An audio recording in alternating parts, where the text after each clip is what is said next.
Welcome back, friends, followers, subscribers, newbies, and anyone that's come across this podcast. Welcome to the Woody Allen Retrospective podcast, where we're doing our continuing side project while Woody Allen isn't releasing any other movies. We're talking about other movies we find that we relate to Woody Allen, keep that conversation going, and we are having a great time doing it. As always, I'm joined with my co-host with the most, James Daniel Walsh. Welcome back. Nice to be here and talking about something a little bit different this time. Yeah, James, it's your turn to pick the movie of the month.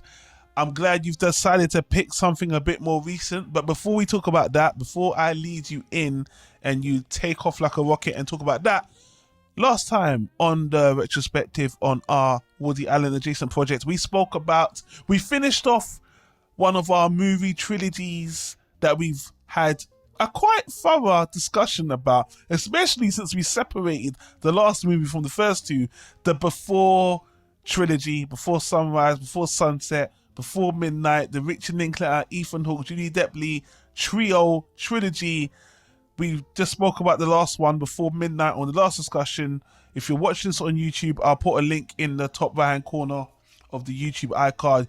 You can go back to listen to that discussion, but why don't you listen to them all now? Listen to all three discussions, and if you haven't seen those movies, maybe you want to go back and watch them, then listen to us talk about it, and then decide whether you agree, disagree, or just like hearing us talk about it.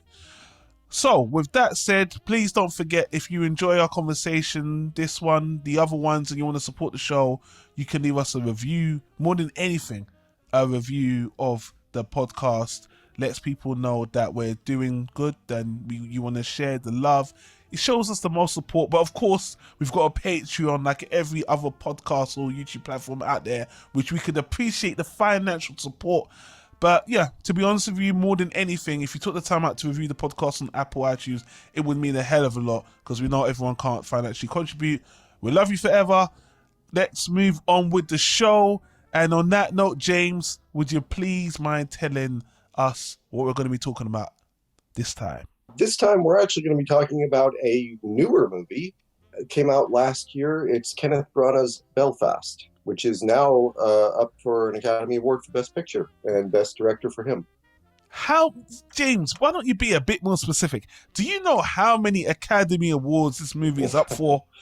Yeah, it's at least, I think, 3 acting awards. Mm-hmm. I'd be surprised if it wasn't up for cinematography. Mm-hmm. I think Best Song. Isn't it like 10? I think there's 10. It's 7. I think it's 7. Yeah, I think it's 7 in total. This movie is a talk of the town. And you know, James, you said there was a reason that you picked this movie. Before we talk about the movie, why don't you tell us the reason, and then, you know, I'll let you start on what you thought about the movie. Why did you pick Belfast this time? Well, you know, I actually had a more conventional pick that we were going to do. And, you know, when I started thinking about it, I'd seen this in the theater, and I started thinking about it, and I thought, you know, I think I made the connection. Kenneth Branagh had been in Woody Allen's Celebrity. Yeah. He's terrible. I hated that performance. I railed on it in my discussion with Simon. Yeah, I agree. I didn't like it. When I started thinking about it, I started thinking, you know, the Belfast reminded me a lot of his movie Radio Days. Yeah. A sort of nostalgic look back on your childhood during a tumultuous period in history where, you know, like, and you know, his sort of surrogate character in Radio Days, it's, you know, World War II is happening, and Kenneth Branagh's surrogate character in Belfast, it's during the Troubles in Ireland. Then I started thinking, you know, they've also got the the black and white cinematography. Woody loves to do the black and white cinematography. Yeah. It's sort of a look back on your sort of middle class, struggling childhood, which both of them had. You know, they're Woody likes to make movies now about people who are rich, but he didn't grow up rich.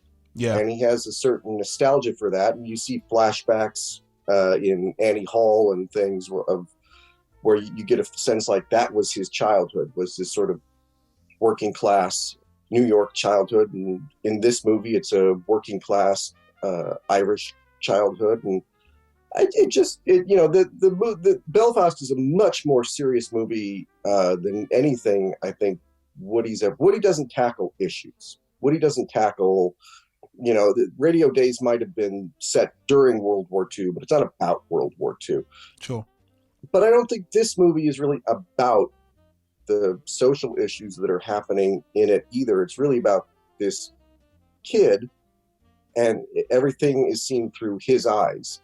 And that is very much like Radio Days, just without the narration. So yeah, I thought it's not a one for one. It's not exactly, I wouldn't say Woody would ever make this movie, but I definitely could see where Kenneth Branagh, who obviously is a Woody Allen fan, would have gotten some inspiration from Woody. I agree, like I mostly do with you, James. And when you recommended this movie, I thought your reasoning was spot on. I thought it made perfect sense. I loved the fact that Kenneth Branagh's worked with Woody. I actually saw the line you were coming from. I didn't think it was a reach. I heard the movie was doing so well, impressed so many people. And these kind of movies, these family historical movies, are usually loved by film lovers, Oscar people, just people who love cinema. It's a dead shot, an easy win. So I gotta be honest with you, James, my expectations for this movie were pretty sky high. Also, when I found out it was related to the Troubles as well, and Kenneth Branagh coming off, I know he directed those two movies where he's the inspector. I know he did direct those two movies, right? Yeah.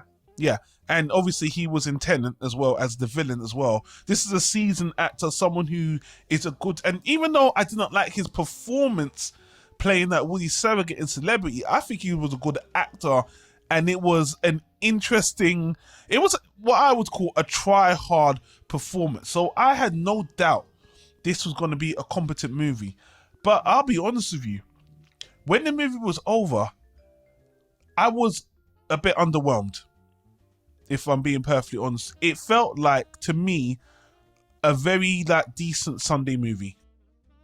I was expecting more than what I got, but there was nothing really wrong with the movie. My expectations, honestly, were just set so high with all these nominations and Kenneth Branagh, and I just thought, this is going to be epic. And, I feel like an arsehole for a lot of the things I'm about to say, because I just feel like, and I've got a clip about Kenneth Branagh talking about the movie. Again, everything he was set out to do, I think he accomplished, to be honest with you. But I'm such a spoiled moviegoer. I feel like I was expecting to be a bit more sensationalized with the actual content, especially when I knew the dramatic elements behind it, specifically with the Troubles and the IRA, that I was expecting something a lot more fantastical and probably a lot more overblown than it actually is. And that makes me feel shitty, because this is a true event, horrible things happened, and because I'm British, as everyone can tell from my accent, if you can't, I live in Britain, and the thing with the IRA and the history of Ireland is probably, arguably, one of the most interesting things about English history.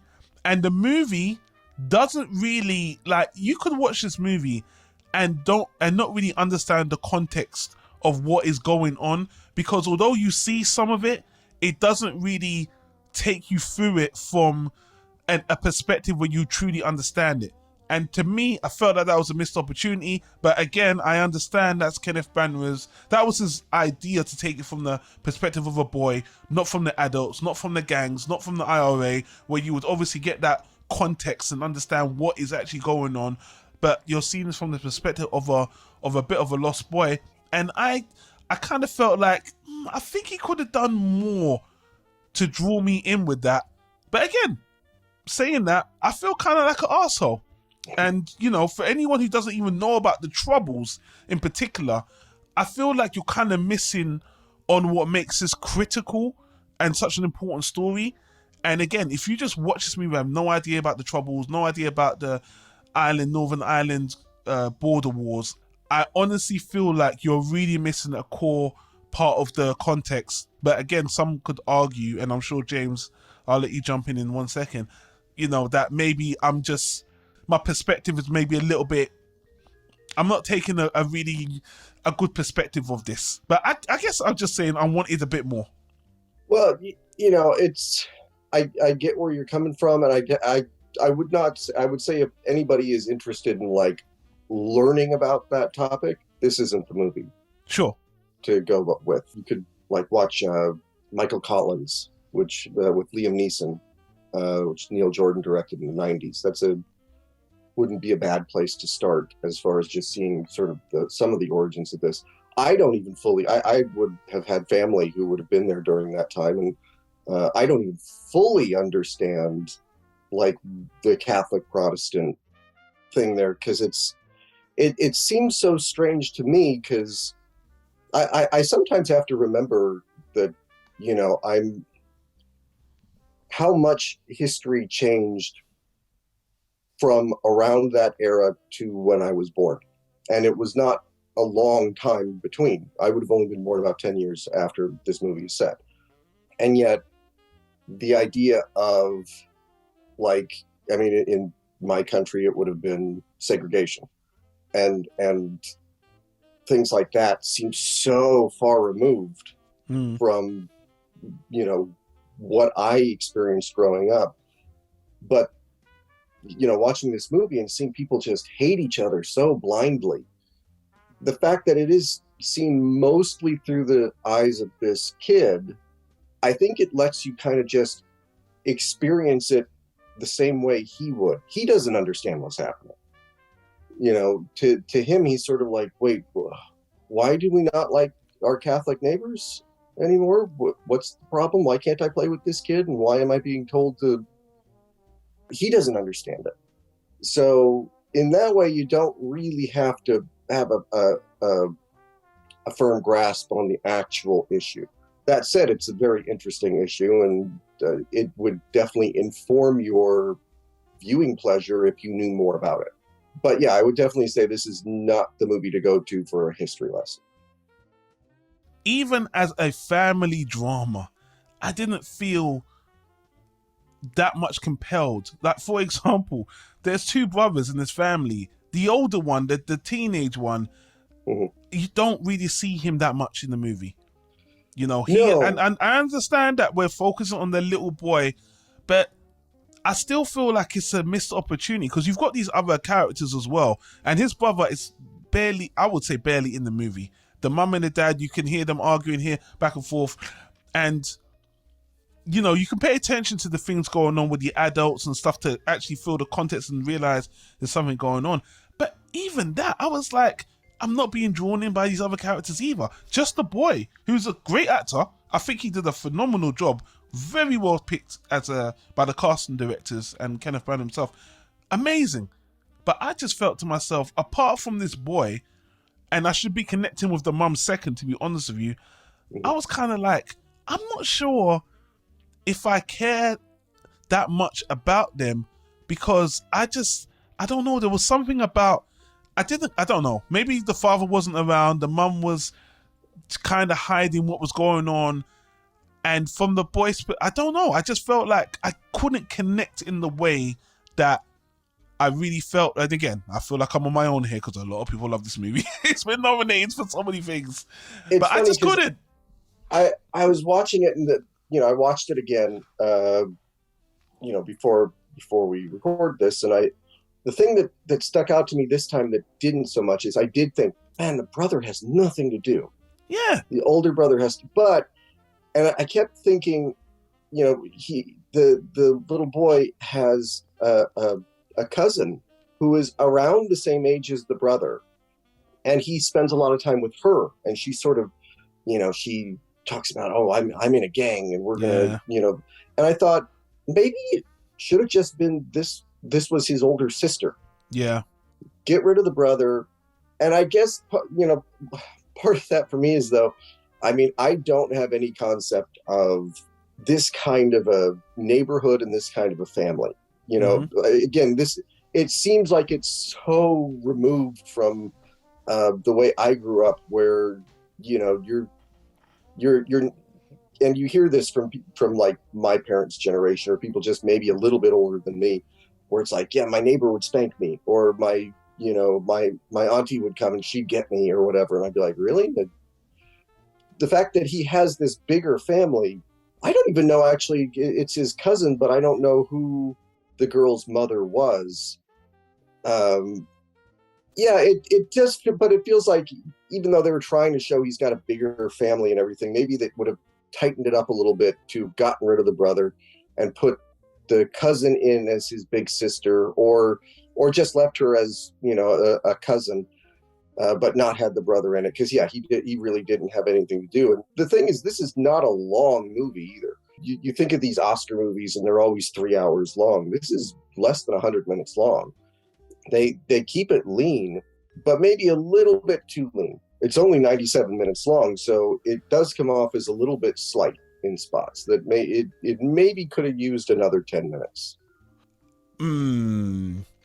I don't know. When the movie was done, you know what? I wish I could say I wanted more, but it's the length either. Well, you know what? But actually, you know what, James? I'm going to respond to that about the duration. But before I do, as I said, I've got 2 clips, and I want to play the first one now because, again, I'm being very critical. The bastard snob I am.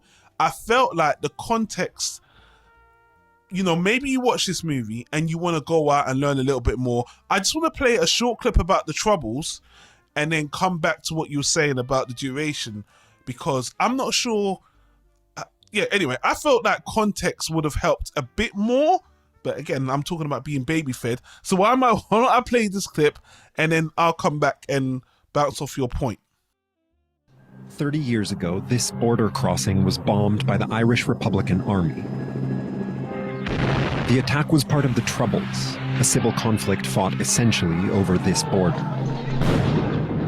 Ireland is divided in 2.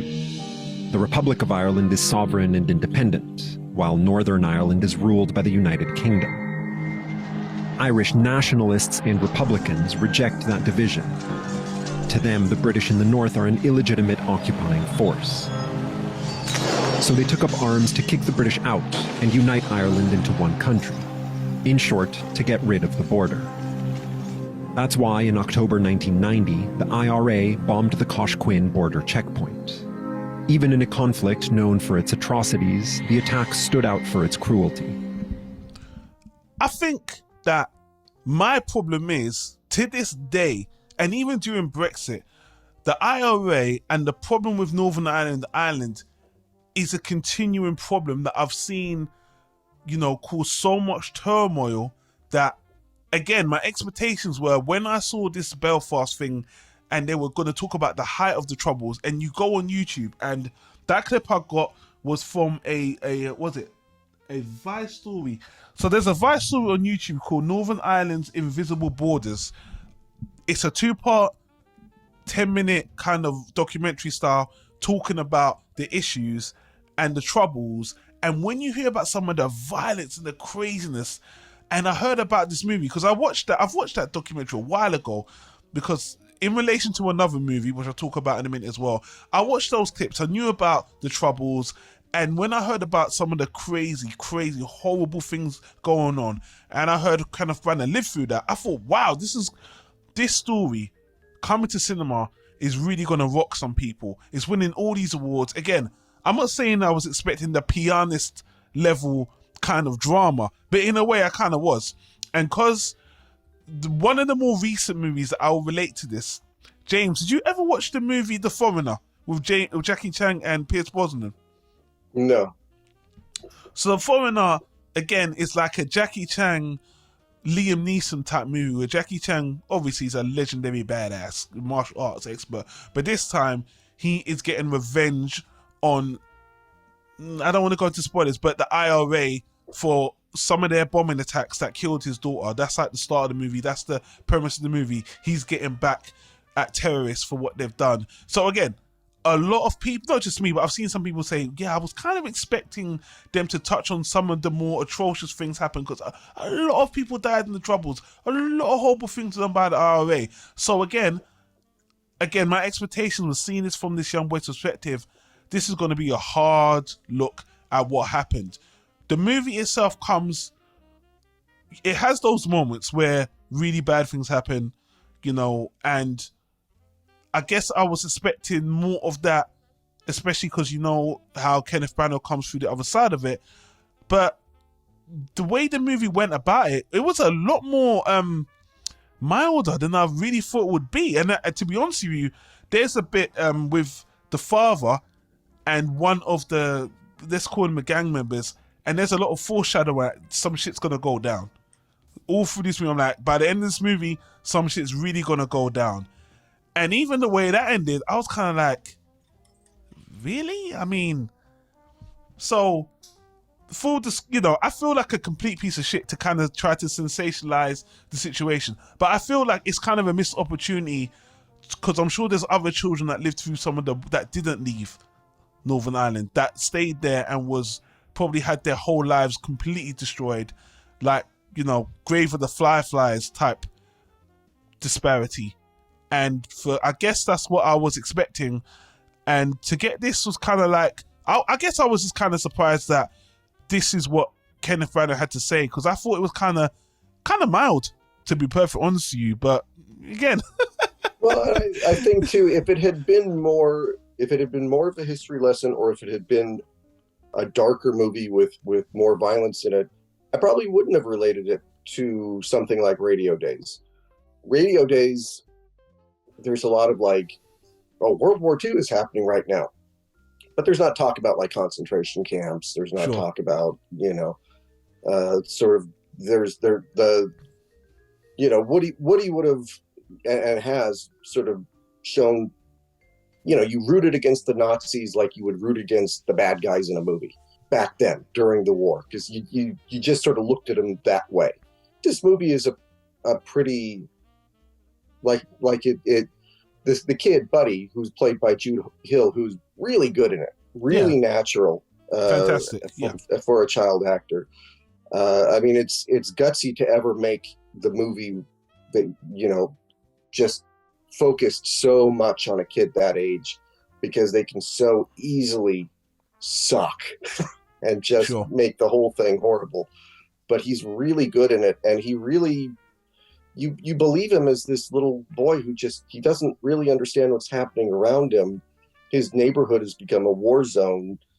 There's a blockade that's been put up that you have to go through a checkpoint to get in and out of, and yet he even that sort of gets incorporated into his childhood. It's just a thing where he goes to school and he walks through the checkpoint and he says hi, and they know him and they say hi back. And I think, again, this is relating it back to Woody and Radio Days.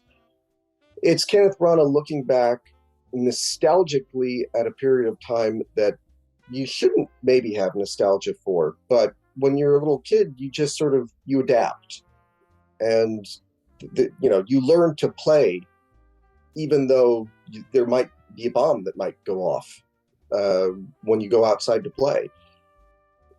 And in that way, the movie it's really more about I get the feeling that we should get into this, which is really there, even though he's not in the movie, Kenneth Branagh obviously is the focus of this whole thing, because it's not only that he made the movie, but it's really kind of his story. I don't particularly like Kenneth Branagh. And I don't mean that he's a very good actor. He has made a lot of good movies. He's also a giant egotistical asshole. So this movie is really, it's all about him. I mean, even there's a part where Buddy is sitting on the street, and in what I thought was a cute little Easter egg, he's reading a Thor comic book. Since Kenneth Branagh directed the first Thor. But there's a deleted scene, an alternate ending. Really? That's on the DVD. Oh. That is just awful. Really? And would have ruined the movie. Oh, please. I mean, you can spoil it for the audience now, or what do you want to do? It's, a spoiler for anybody who hasn't seen it. You know what? Actually, James, hold on to that. Let's do it at the end. Let's do that right at the end. So finish. We'll get back to that spoiler ending because I'm very curious. It sounds like you're about to give me what I wanted. But I mean, I think, like, again, I'm looking at this as a story of this little boy and this family that's struggling to get through this event that's happening around them, but also, even without the troubles, the dad, he's constantly having to go away for long stretches of time to work because there's no jobs around them, and the mom is trying to keep things together, and the grandparents are involved. It's a really a story about a really loving family that's kind of struggling, but still managing to enjoy themselves, enjoy each other, and cherish each other during this tumultuous time. And I don't know if the movie, maybe it really could have benefited from, they used to do this. They don't do this in movies anymore, where either you'd have like an opening text explaining the historical context of what's going on, or you'd have the newsreel or something. I was watching a movie just last night, a movie I love called Cradle Will Rock. Tim Robbins directed back in the 90s. And it's set during the Great Depression, and it's about the WPA and the theater programs that were government sponsored. And, it opens up with like a character in a movie theater, and you see the newsreel, and the newsreel tells you everything you need to know. And it's like, okay, got it. I know where I'm at. I know what the historical setting is, and you can go from there. This, you're right. It really just sort of takes for granted that you will know what is happening. Well, let me ask you, James, do you feel like someone who watches this movie would want to go ahead and find out about the history? Or do you think they would just enjoy this movie as like a family drama, a historical family drama, without thinking, you know what, I want to go on YouTube and find out what this troubles, this Northern Ireland border Catholic Protestant thing, I want to find out what that was about. Do you really feel like this movie kind of eggs you forward to do research or interest you that much? If you're interested in history, then I think it would be something where you'd go, oh, I'd like to know more about that. And if you're not, it wouldn't inspire you. Well, I feel like, again, I'm super critical bastard. I feel like that's a failing of the movie in my regard, because I'm like, I already knew about the shit with this. I live in Britain. During Brexit, this was a massive talking point. They wanted Ireland's complete independence. They want to take that Northern Ireland shit off. They want to unite, and it was causing more chaos. I had some friends talking about it. So and again, watching The Foreigner, seeing those bombings in that movie, realizing that it's like, damn. So again, I've never seen a movie set in that actual time of the Troubles where it was at its highest, its most confrontational. This is the first, and even Kenneth Branagh, I'm about to play the clip because I'm going to let Kenneth Branagh speak for himself. I got a good clip about him talking about this movie. But again, my expectations were high. I was expecting my first taste of this to be, even from a child's perspective, pretty crazy, especially with all the nominations. And again, it not being that way can serve a good purpose as well. Again, it's much easier for a family to watch and see. And again, like you said, James, you watch Radio Days, you get that nostalgic feeling. And although in a way, with the Woody Allen from Radio Days, there's so much to be nostalgic about the actual radio actors. There's a lot of characters in that movie as well. This one is focused around the boy, not really the workers, not really the family. There's all secondary characters to spend much less time with. So again, if Kenneth Branagh took that approach with it, again, I think it could have been even better. But I will say that there is a lot of like the things that he would have, there's a scene where he and his brother are watching Star Trek, or they go to the movies. That's a big point. They love to go to the movies and watch the movies. And he's reading his Thor comic books, and there's a Christmas morning where they're opening their presents, and you see all of the, he's got like the James Bond car and stuff. There's a nostalgia there, definitely for that era that is definitely reflected. But not in the same sort of specific way that Radio Days does it. Can I play I want Kenneth Branagh to say his piece before we go more into it, because it really does sound like I hate the movie, where I don't at all. I'm so much more interested in the context of what's going on that I guess it takes my love away from the movie itself. That's, again, my problem. And again, it might not be a problem with the movie, but I would love to. I'm going to play this 3-minute clip from Kenneth Branagh. He was on Stephen Colbert's show, and I think he sums up his intention with the movie, why he made the movie. This is absolutely perfect, and I can't fault him for anything he says here. Let's take a listen. This family in Northern Ireland, caught in what was called the Troubles, starting in 1969. People may not know how this story is personal to you. You wrote the story, and tell them how so. Well, I'm from there. I was born in Belfast, and I lived there till I was 9. And the story of the film is really about something that happened to me when I was 9 years old, and my family. We lived a life that could advertise the idea that it takes a village to raise a child. We lived in one street where my family had many siblings. I had many cousins. If you weren't related to half of Belfast, you went to school with the other half. It felt as though you knew where you were. And then in the hot summer of 1969, violence spread onto the streets, and there was a moment when I thought I was hearing a swarm of bees a little way away, and it wasn't bees. I turned around, life got very surreal, and it turned out to be a crowd of rioters that were coming up our street and eventually smashing the windows of the Catholic houses. We were a predominantly Protestant street, for what it was worth, but living very peacefully with our Catholic neighbours. And literally the world turned upside down. The ground on which we stood was lifted, and the paving stones were put onto a barricade at the end of the street, either end of the street. We were walking on sand, literally the living metaphor of the world turning upside down. And really from that moment, my life never really followed any kind of expected track. I moved somewhere, I sounded different. I don't know if I'd ever been sitting here with you, Stephen, if I'd stayed in Belfast, but it was a momentous time in my life that I hadn't really faced up to kind of, feeling or processing until really the lockdown that we started a couple of years ago sent me right back to the lockdown that was created when that violence came and struck our family. So that struck a nerve for you, that was resonant for you, that original experience? Yes, it was. Because, I suppose what happened was that the family went, in a way that maybe we all understand through lockdown, they went on to sort of code red.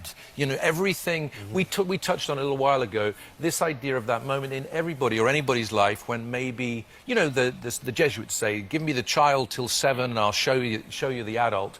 And I think there's a moment when there's a crossover point when, whatever you might call it beforehand, innocence or just a sense of, if you are lucky and if you're lucky enough to have a family and have some sense of being settled, you have to at some point enter the adult world. My version of it, like many other people's in that part of the world, was suddenly accelerated. It was very dangerous. It's often very exciting. And so once it happened, you had to try and find a way to navigate this new world that was suddenly full of worry and burden. You started to think about a future that you'd never thought about. You started to wonder whether you were going to be living in the same place. And so it suddenly, and you looked for refuge anywhere you could. And in my case, it was religion. No good for me, I'm afraid. That didn't work. And they literally put the fear of God in me and suddenly told me there were 2 roads that I would find when I left this world, and I could never remember which bloody roads they were. There was a long and winding one, there was a straight and narrow one, but there was only 2. You'd think only 2 roads to remember, you'd be fine, wouldn't you? But I got so obsessed with it that sort of paralyzed me. And then the other 3 obsessions were football, a girl called Catherine, and movies. That's where I tried to find a way of making sense of the world at that time. Yeah, so, I think Kenneth Branagh being inspired by the lockdown to put his childhood experiences of that trauma to film is commendable, makes perfect sense. I understand what he. Again, I respect the movie. I thought it was an enjoyable movie overall. I think the number one thing that stands out to me as surprisingly great about the movie is the soundtrack and the music. I was surprised how good it was. Jazzy, it had a bit of everything here, and it was quite dated. Well, it was kind of dated, updated. Even there's a bit where they're kind of in the club singing and dancing. Again, very radio days as well. The soundtrack, the background, the music, the score was great. So I'm not surprised that it got nominated for best song as well, because that's great. Cinematography, again, I haven't said anything about it yet, was great.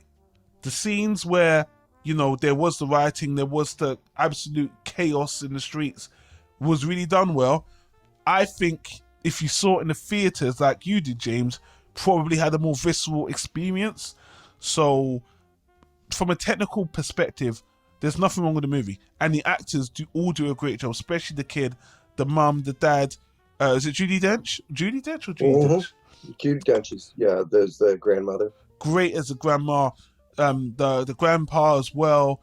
From a technical perspective, no problem with the movie at all. And again, it's a movie I can see just playing on TV. If this movie was made like 12, 20 years ago, this movie would be a classic. I really do. Now, there's so many movies I've seen like this, like the one that keep cutting. That's what I said. I swear I've seen an Irish movie about something like this, and I remembered my sister in the 90s, she kept on telling me to watch this movie called Angela's Ashes. Oh, yeah. If you ever want to watch a movie that afterwards you want to kill yourself, that's the movie to watch. Yeah, and I remember how that movie made me feel about, you know, the Irish family. I think they was it deported from America back to Ireland and just struggling. You know, such a powerful, impactful movie. It was based off a book that won all these awards, and the movie did really well as well. Not sure if the movie won an Oscar, but I think that's what the movie was reminding me of, and the intensity and the power in that movie, and of course the depression, really rung a bell to me. And I guess that's another thing I was suspecting through this movie. And again, lots of movies about, you know, ironically, we just spoke about Richard Linklater, Boyhood, Crooklyn. There's so many movies about families and their lives that I've seen throughout the years that are very powerful, that again to me resonated a lot more than this movie here. But me saying all this critical bullshit and saying I wanted more action and more drama, this movie's a good movie. I really don't fault the movie at all. I love Kenneth Branagh's reasons for doing it, and I still think it's really important that he did put this movie out there. And I might be wrong, James. I really might be wrong. There might be another movie set about the Troubles that someone listening from Ireland's like, you fucking idiot. Of course there's another movie about the Troubles. It's called this. So again, it might just be my ignorance, but this movie was a pretty light affair for me personally. Well, to me, that was actually kind of what I liked about it. I mean, you brought up Angela's Ashes, which is a movie I haven't thought about in 20 years because I tried so hard to block it out of my head. Not because it's a bad movie, but because I may be misremembering it, but I just remember thinking it was like a horror movie. They had a kid die every 8 minutes. Yeah. It's really intense. I remember a scene.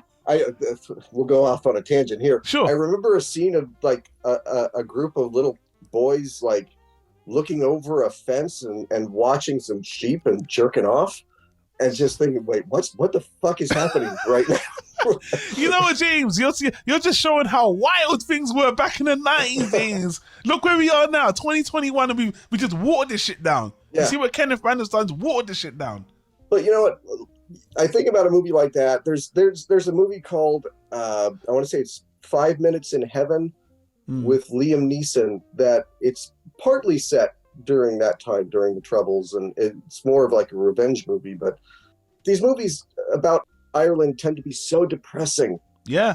They show like and this movie, as bad as everything might get around these people, they are always smiling. They're always having a good time. They're always enjoying each other. That scene that you mentioned at the end at like the club, it's really like again, just mild spoiler here. If you watch the trailer though, you won't be surprised by this. The grandfather does die.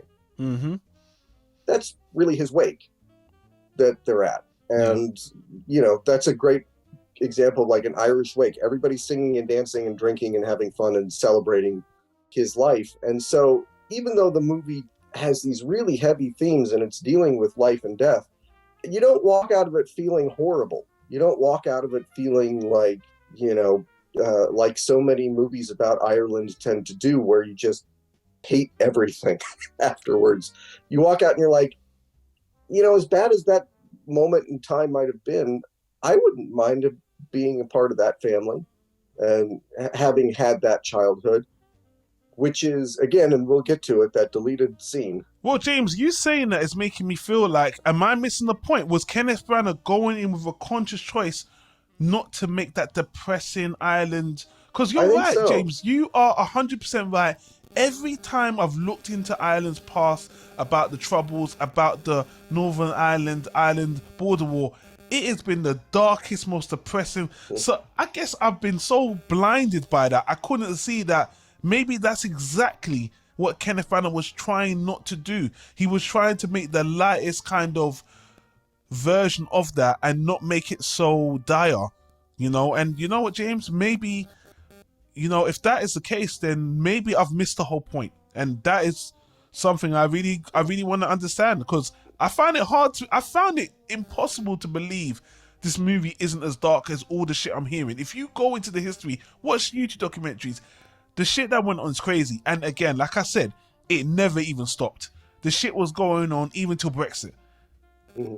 The IRA are some of that group, and not all, obviously, not everyone. We shouldn't paint everyone with a brush, and I'm sure some of them have their reasons, and there's two sides to every story. But a lot of that shit is very dark, very horrible, and some of the atrocities that happen is absolutely horrifying. I'm talking about, just for an example, there's one story I watched, part of that YouTube Vice story I told you about. I think they strapped some guy to a van and then filled it up with dynamite and blew him up and drove him into war. Yeah, there's a different, and I'm sure part of the reason it's not as dark is maybe because this is autobiographical, Kenneth Branagh just didn't experience those things. But there's a version of this movie where, like, where you could see it, where the older brother joins, one of these gangs and he gets killed and the mother's screaming in the streets. Yeah, I was expecting that. That's the ending I was expecting, to be honest with you. And instead, it's really the father who, again, and there's not an actor in this movie, I would say, gives anything other than a great performance. The only thing I knew about Jamie Dornan was 50 Shades of Grey. Yeah. And so the fact that this guy, which I know I've read things where he's like, man, I'm so embarrassed that I made those movies. I bet he wasn't embarrassed about that money, though. Yeah, he didn't give the money back. But he's really great in this movie. And as somebody who says, you know what? No, I don't want to be a part of any of this. Sure. I just want to take care of my family. That's all I'm trying to do in this life, is just take care of my family. Yeah. And, the fact that the movie it could have been so focused on that rivalry that he has with, like, the local gang leader who's really kind of stirring up so much of the trouble, and it could have been a much darker, more violent movie. And I think Kenneth Branagh is looking back, he's like, you know what, I was a pretty happy kid, and I was pretty happy during this period of time in my life, and part of the reason I was happy was where I lived. I liked where I lived, and I don't want to make a movie that makes it look like hell on earth, because that's not what it was for me. I had a good childhood. I was sad to leave this place. So yeah, I mean, there's definitely, I'm struggling to think too. I'm sure there must be, like, a lot of movies that are about the Troubles and really specifically about that specific time and everything. But this one just felt like it was more like that's the backdrop. That's just what's happening around this kid. But he is, he's got his parents, and he's got his grandparents and his brother and his cousin, and he's this girl that he's in love with, and he's a happy kid. And that, to me, that is an interesting way of looking at this subject that could be handled so dark and so blunt. This is a movie I would go back to. There are movies that I love. I think they're great movies. Things like, Schindler's List or Hotel Rwanda, where you're like, that's a great movie. I can't watch that movie again for another 20 years or so.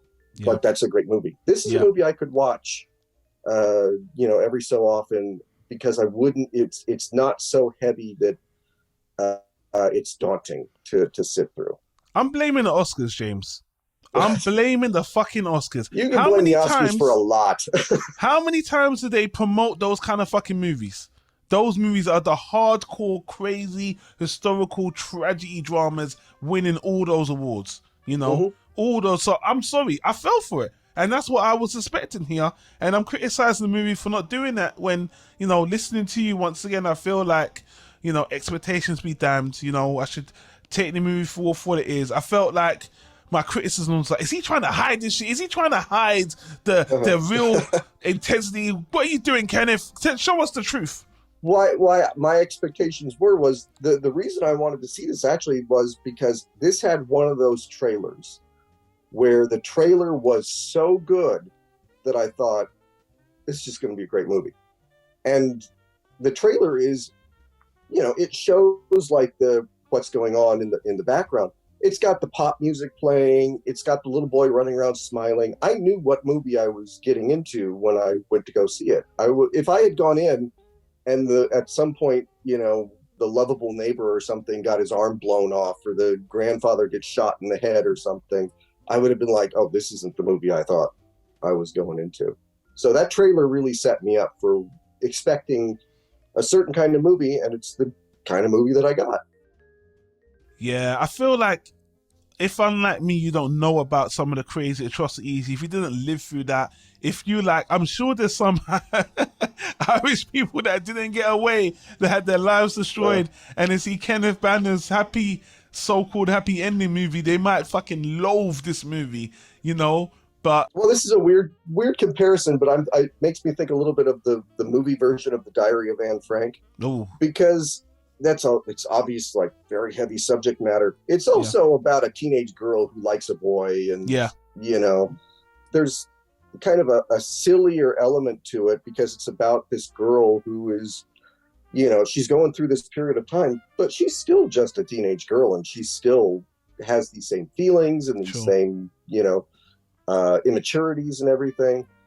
And so as dark and heavy as that movie is, it's still got that kind of, it's seen through her eyes, and this is seen through the eyes of this, I think he's supposed to be 9 years old boy.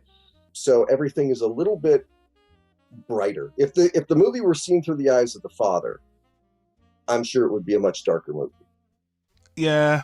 I feel like I still want to attack this movie and say one last thing. I know, I can't help myself. I'm like, you know what? If this movie was in the hands of Steven Spielberg, then I felt like maybe I wouldn't have got, the intense, crazy, violent, even though still Steven Spielberg doesn't shy away from that himself. He's done that himself as well, but he has a knack for doing the camaraderie kids movies as well. Knowing how to make that kid adventure. So I'm like, I wonder what Steven Spielberg would have done with this. I think I would have liked to seen his version of this as well, because I think that would have been even more crowd pleasing. But yeah, anyway, I'm just being a fucking arsehole because I'll say 100 times, the movie's fine. Again, just take this, anyone listens to this, just take this from the perspective of a toffee-nosed British UK person that has been bombarded with a lot of heavy historical information about the Troubles. So I have a super skewed view of this movie, perspective of this movie. I'm biased in a completely different way. I understand that, but I loved hearing your perspective on this, James. Well, okay, now I got to tell you about the ending. Yeah, because I'm wrapping up. Ending. So please, you've heard our thoughts, you've heard our sides, you know where we both stand. If you haven't watched Belfast, please go and watch it before we get into this. Even though it's a deleted scene and you can't see it in this, in its actual release unless you buy it. But James, please enlighten us. And what did Kenneth Branagh decide to leave on the chopping room floor? The movie ends perfectly. in my mind. They get on a bus. They decided that they need to leave Belfast. The family's leaving. The grandmother, whose husband just died, she stays, and the movie is then dedicated to those who left and to those who were left behind, and I to love those that. we lost. I love that, but that actually shows me that he knows that he didn't touch on the darker elements. Like when I saw that, I'm like, he probably obviously he comes from there. He probably has family and friends there that he knows he could have probably done the movie about their side, but and I appreciate that. But continue, James. Perfect ending. Now, the deleted scene picks up after that. The movie is suddenly in color. It's in present day. And Buddy returns to Belfast for what I assume to be the first time. And it's, of course, played by Kenneth Branagh. And he gets picked up by, I don't know if he's supposed to be himself. Right. Because the movie it's autobiographical, but, the kid's called Buddy. And I don't know if that's, they never say the name of the parents. They never. Sure. I don't even know if they ever say the last name. I think I can already predict what you're going to say. By the way, I think I already know. We're going. It's this girl picks him up from the airport. It's like you get the feeling he's now rich. He's now successful. He's probably Kenneth Branagh. Yeah. And this girl picks him up from the airport. She's driving him around. She's showing him, Belfast now, and she's like, right over there is a part where they filmed Hellboy 2, and, it's weird. It's a rare example of a sequel being better than the first movie. And it's like, at some point, he wants to go to that neighborhood. And, he says, the movie, it goes on and on and on. It's like a 10-minute scene. Wow. This is on YouTube. No, it's I got it on the DVD, but I don't know. You probably could find it on YouTube. But he says, "Well, I know I'm from here." And she's like, "Well, you don't sound like you're from here." And he decides he's going to walk, and she's like, he's going to walk to the hotel. She says, "You sure I could drive you? Because things have changed around here." And he says, "I know where I'm at. I'm at Belfast, and Belfast is a state of mind." And it's Kenneth Branagh being so self-aggrandizing. And so it's the thing that I don't like about him, which is, have you ever seen his version of Frankenstein? No. It's him running around without his shirt on, all greased up for half the movie. Okay. Showing off how in shape he is. And, Kenneth Branagh reminds me of Orson Welles. Everybody told him he was a genius when he was really young, and he believes it. And just like Orson Welles, he's an incredibly talented man. I'm not taking anything away from him as far as he's made some great movies. He is a great actor. But every time I see him in a movie that he's making, it's different, I think, when he's like, if he shows up in a Christopher Nolan movie like Tenet or Dunkirk, where somebody else is directing him. But when he's directing himself, you get the feeling he really loves himself on camera. And that moment, it's almost like that line, Belfast is a state of mind. It's sort of like, are you making a tourist commercial right now? Or isn't it? Yeah. Like, it's just so Cringe. on the nose. It's just banging you over the head. It's banging you over the head with what he got away with so subtly in the theatrical ending. He very, very easily could have fucked up if he had put that original ending on. So yeah, I'm very glad that that's not there. It would have really, I would have walked out of the movie going, "Oh, that wasn't really that great." You know what? I thought you were going to say, I was such a twisted bastard. I thought you was going to say that the girl drove him around and then she turned out to be part of the IRA. Oh, that would have been great. And then drove him around and they took him and strapped him and blew him up or something. And say, "Welcome back to Belfast." I mean, that's the other thing too, is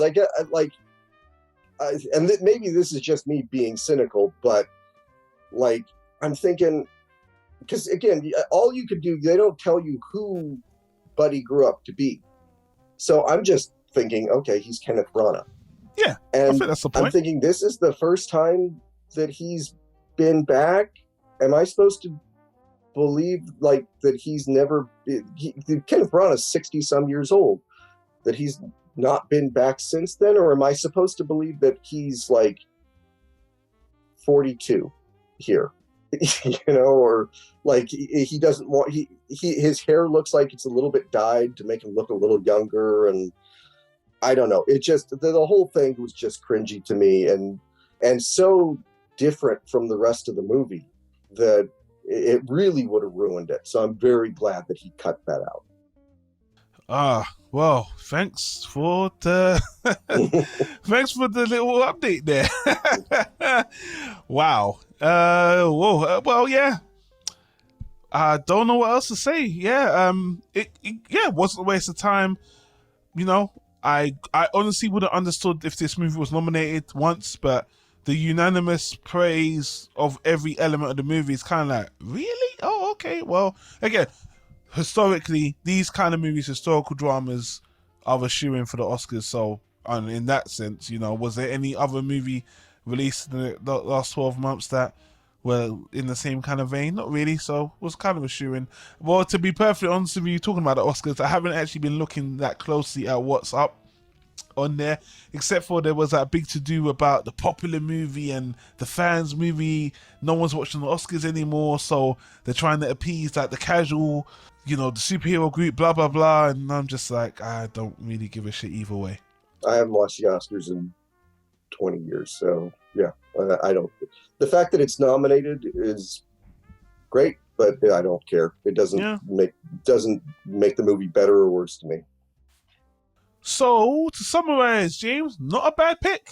Makes total sense why you brought it up. We'll see if this movie stands the test of time. I personally probably wouldn't recommend it, but if it was on TV, I'd probably watch it. I think it's a good Sunday movie. I just probably wouldn't go out of my way to watch it. But with all that said, guys, you listening right now, have you watched Belfast? Are you going to check it out? What do you think of the movie? Leave us a comment in the comment section of this discussion, whether it's on the podcast comment section or on the YouTube video that we also produce as part of these audio discussions. Let us know what you think. And I'm going to wrap up there, James. I said everything I want to say about the movie. Is there anything else you want to add on top before I reveal the next movie, which is going to be my choice? Anything else? Nope. I'm curious what the next one is. I don't think you've told me yet. I have not told you. And in fact, we're going to play a game. You're going to pick a door, James. Now, one of these doors is going to be kind of like the kind of stereotypical romance, kind of thing we've been doing that is kind of easy to draw those parallels to Woody, which is fine. And the other movie is a movie I've always wanted to talk about, and I'm actually not sure. I think it's a decent movie, and it's a lesser movie. So I'm going to let you pick. Which one of the two do you want to discuss? Yeah, no, I want to hear what this lesser movie you've always wanted to talk to is. All right, James, you have unlocked the new achievement. We are going to be talking on the next time. We're going to be talking about a movie with an actor that, to me, oozes charisma. I love this guy. And I felt like this actor over the years has transformed himself into a 90s kind of heartthrob kind of character to a great, well, maybe I'm going a bit too far, a really, really, really good actor who makes great acting choices. And that actor, James, is Christian Slater. Oh, okay. The movie we're going to be talking about next, I believe it was made in 1998, and it was called Judi and Poe. Huh, I'd never heard of it. It was between 1980 and 2001, or maybe 2000s, but somewhere during that period. Judi and Poe, Christian Slater, this is when he started to move out of the heartthrob stage and was doing a bit more experimental movies. And this is a movie I've always had in my back pocket. I've always shown my friends and family, and they're like, this movie is just strange. What would Woody Allen have done with a movie like this? Would Woody Allen have made this movie? We will see on the next discussion. So stay tuned, guys. Judi and Poe, I don't even think it's up for streaming. It's another one in my DVD collection. I might be wrong, but if you want to hear our discussion about Judi and Poe, why don't you check it out, rent it, find it anywhere you can It's easy to find on DVD, to be honest. And then stay tuned for our next discussion next month for Judi and Poe. On that note, James, where can the people reach you if they want to reach you, and how can they do that? You can find me at manic-expression.com, and my books are available on Amazon. Yes, you can find me at Planet Tyro, at Don1, but as I always say, I've got a Linktree link that links to James's Twitter, James's site, James's books, my Twitter, our Patreon for the podcast. Everything's in one Linktree link. Click on that link. Don't forget to give us feedback in terms of a review or a comment. We would love it. Support the show if you can financially on Patreon.